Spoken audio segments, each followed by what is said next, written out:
Well, hello. Hope everybody's doing good. I'm going to do a little bit of reading out of Luke chapter 13, verse 6 through 9.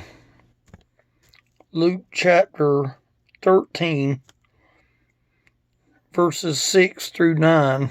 This is a familiar parable. Sometimes I think people get used to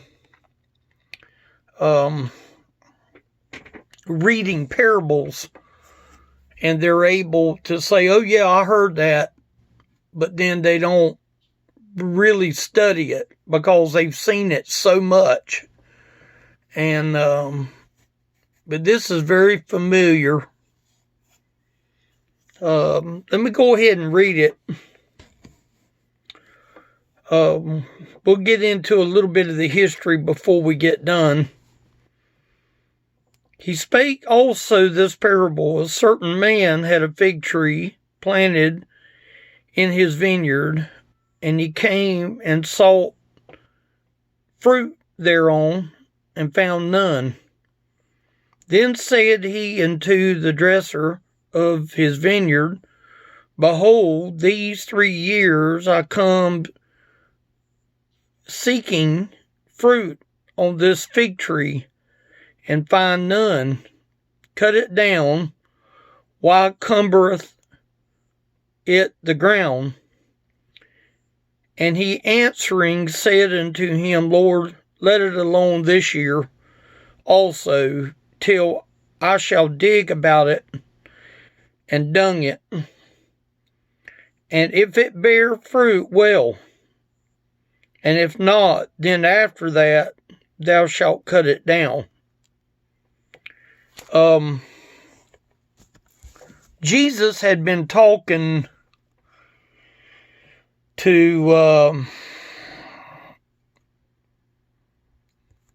he had been talking to the 12, and he had been talking to the multitude as well.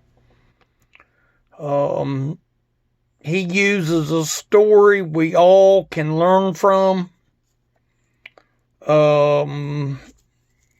He told the story where people could learn from it back then.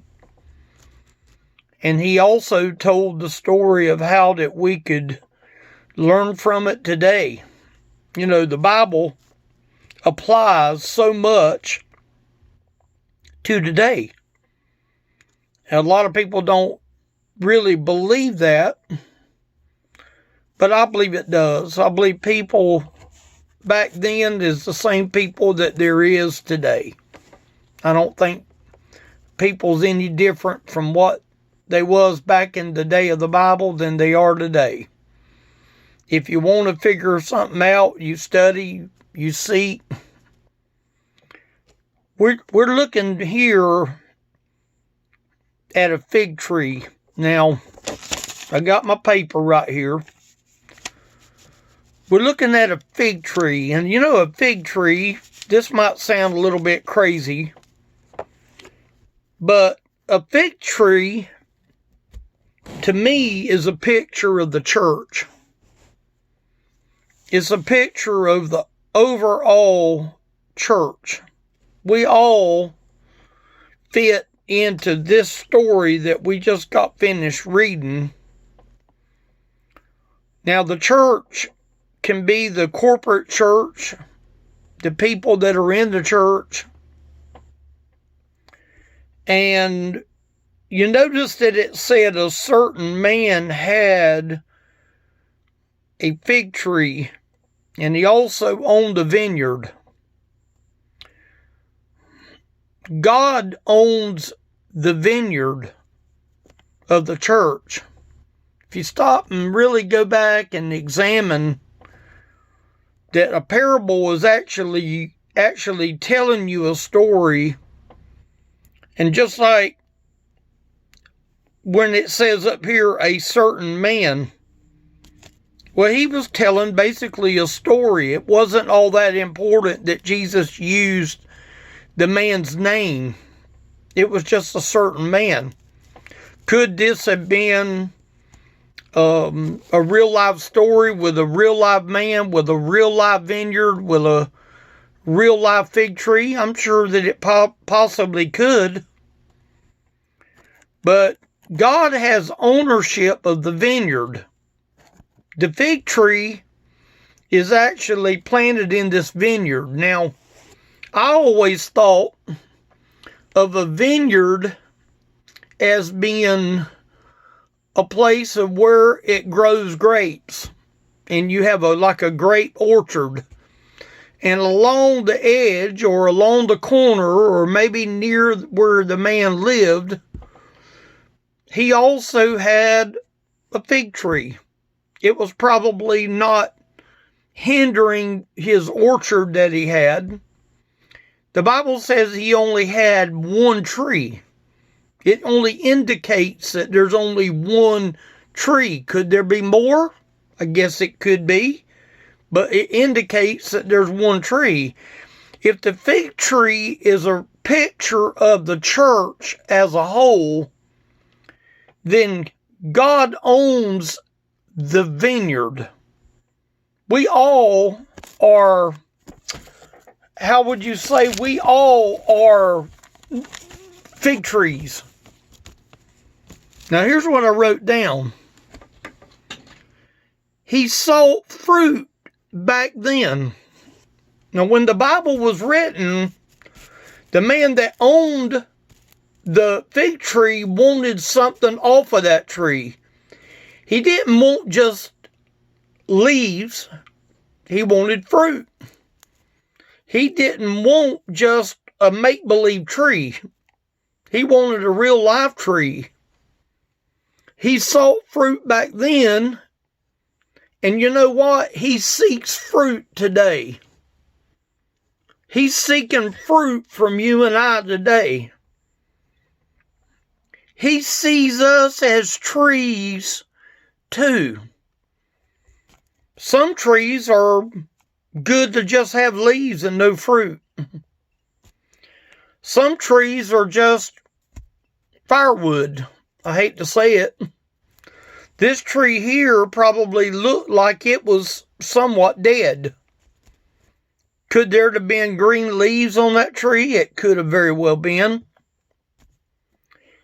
But he seeks fruit from our trees today.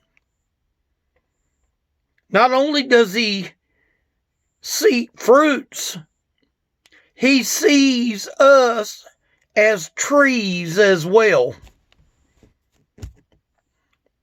Now, I don't know what kind of tree I am. I guess I could be content to be a tangerine tree or an orange tree or a pecan tree. You know, he sees us as trees as well. And then you got to understand, God sent the dresser. Now it talked about here in verse number 7, then said he unto the dresser of the vineyard. Who do you suppose is the dresser in this parable?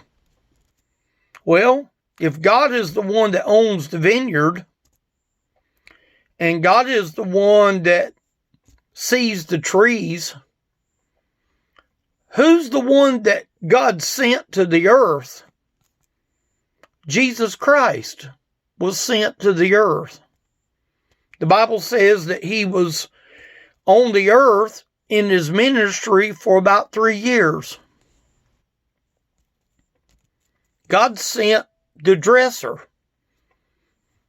This dresser, to me, is Jesus the Christ. It don't stop there. God gave the dresser orders. If you look down in that verse, he even said here, behold, these 3 years I come seeking fruit on this fig tree and find none. Cut it down. Why cumbereth it the ground? Now, if that tree was planted along the edge of the fence row, or not actually in his vineyard, but maybe along the edge of the vineyard, it wasn't taking up all that much of room. It was actually taking up very little room.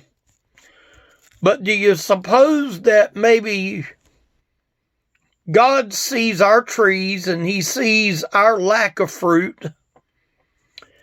And you suppose that maybe God saw man a lot like this tree? Could that be possible? I think it's highly possible. He sees the state of the trees. He knows my state. He knows how much green I have on my tree. He knows how much life that is in my tree. He also knows how much fruit is connected to my limbs of my tree. Now, I'm just trying to show you what I got out of this story right here. He sees the state of every tree of his vineyard. Not only does he see every tree, God gives the dresser orders. He told him to take the tree down. But the dresser said, "Can I have a little bit more time? Can I have just a little bit more time?" You know, Jesus is all about mercy and grace. You know, Jesus was doing his ministry for like 3.5 years. And he's healing and he's doing his ministry and he's saving and he's seeking the lost out and he's doing everything he can. To me, this picture of these trees and the vineyard reminds me of the church. Some people would probably say, well, Ken, it reminds me of Israel. Well, that's basically the same thing as a church body as a whole. It could be a picture of the state of Israel back in that day. But how does the Lord look at the state of Israel today? He looks at you and I. He looks at our bark. He looks at our fruits. He looks at how long we've been there and how long he's been disappointed. You know, there's probably a lot of people that no doubt that the Lord is disappointed in their tree because there's no fruit there. You know, there's one parable, and I don't remember where it is, but there's one parable in here where the tree just had green leaves. It didn't have no fruit. It just had green leaves. It was content and looking good. But when Jesus went to the tree and saw that there was no fruit, he cursed it. I don't remember where that is. It's just coming back to my mind now. But you know what? I'm thankful for his mercy and his grace. He could have allowed my tree to die out. I'm thankful for his patience. You know, it was many a year that I didn't care whether I had fruit or not. And I'll tell you why. Because I was never saved. You're not going to care about souls if you're not saved. And there's a lot of people that proclaim that they know the Lord in salvation, but they don't have enough fruit to put in a little pint-sized little container. I'm thankful for his mercy. He could have let my tree dry up. He could have let my grace be cut off. He didn't have to be patient with me. Let me tell you this. You notice down here where it talked about, and he answering and said unto him, Lord, let it alone this year also till I shall dig about it and dung it. Let me tell you something. He only digs and dungs his trees. Now, that's not to say that God can't deal with a person. He can deal with a person. But that doesn't necessarily mean that that person's going to end up with good fruit. It's a choice. And we each one have a choice. You have a choice to listen to this video. You have a choice to not even be concerned about this video. See, you have a choice. He only digs and dungs his trees. It wouldn't have done no good to go and dung and dig the other man's tree. It was only good to dung the fig tree, because that was what the master wanted, was the fruit from that tree. Now here's the questions, and I wrote them down. My time is slipping away. Does he see fruits on you? Now the tree inside doesn't grow the fruits. The tree inside is just like firewood. You wouldn't know if it was an orange tree or a peach tree if you cut into the middle of the tree. But you see the evidence of what kind of fruit and what kind of evidence is by the fruit that it bears. And the fruit hangs on the limb. On the edge of the limb is where your fruit hangs. Does he see fruits on you? Here's another question. Are you cumbering up God's vineyard? You know, if you don't really care whether your vineyard has any good fruit or not, it could very well be that God might see that, you know what, your field is covered up with the unwilling fruit. You don't care to want fruit. That's a dangerous thing. Are you cumbering God's vineyard? Here's another question. Is Jesus digging and dunging you? You know what? That's exactly what he should be doing right now. You should be out here with a desire saying, Lord, dig around me and dung around me. You know what? You don't put the dung before you break the hard compacted soil. You get the hard compacted soil, you break it up where it will be able to be watered. And when you put the fertilizer down on top of it, then you hoe it in and you mix it up together, and then you water that fertilization down in the ground. Is Jesus digging and dunging you? Let me close out with this. Time's up could be today. Because I don't know when Jesus is coming back. He could be coming back anytime. He's going to say time's up one day. What would have happened to that tree had that tree not would have responded to it living again? Do you think that Jesus in his 3 years of ministry was being patient with the church? Do you think Jesus was sitting there hoping that the church would get its act together?